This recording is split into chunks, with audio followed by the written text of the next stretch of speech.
Naharap sa panibagong batikos ang PCSO matapos ulitin ang draw para sa unang winning number ng 3-digit lotto game nitong Martes dahil nalaglag ang bola.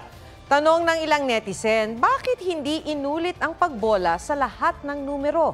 Ang sagot ng PCSO sa report ni John Consulta. Panalunan. 197 ang unang nabolang combination sa 2 p.m. draw ng 3-digit game ng Lotto nitong Martes, February 27. 4,500 pesos ang premyo kung natamaan ang tatlong numero sa exact order. Pero maya-maya, nahulog ang bola sa unang machine. Napahinto ang Lotto announcer. Hindi nakapili ang ating unang machine kaya uulitin ang pag-rumble. Sir, ano po ang nangyari?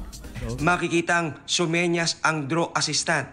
Nagkaroon pa yung technical difficulties, nagkaroon pa tayo ng draw machine malfunction. So magkaroon tayo ng alternate procedures. So yung pong hindi nakapiling machine ay papalitan po natin ng another machine. Inalis ang naglolokong makina at tinest ang panibagong machine para makasigurong nakakabola ito ng maayos. Nilagay ang mga bola at naputol ang live stream. Matapos ang 15 minuto, binalik ang live stream at binola ulit. Pero ang unang numero lang. May ilang nagkomento na dapat binola ulit ang nasa draw machine 2 at 3. Pero di raw ito pwede ayon sa PCSO.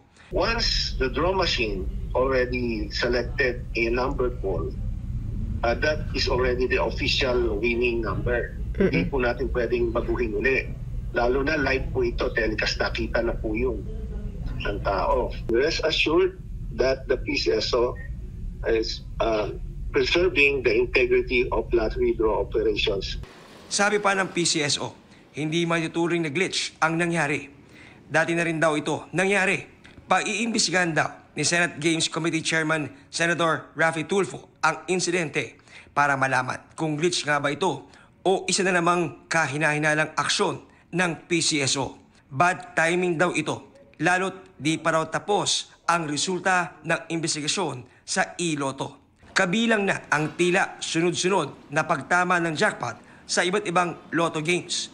Bukod dyan, naging controversial din ang inedit na litrato ng isang lotto winner nitong Enero at pagtama sa Grand Lotto jackpot ng mahigit 4 na raang winner noong 2022. Muling iginit ni Senador Amy Marcos na dapat ihinto muna ang lotto draws.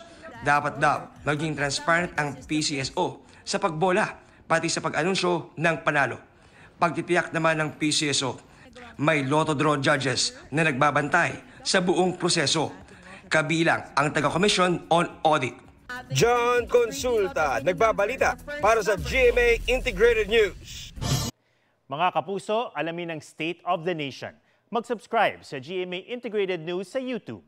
Sa ating mga kapuso abroad, samahan nyo kami sa GMA Pinoy TV at sa www.gmanews.tv.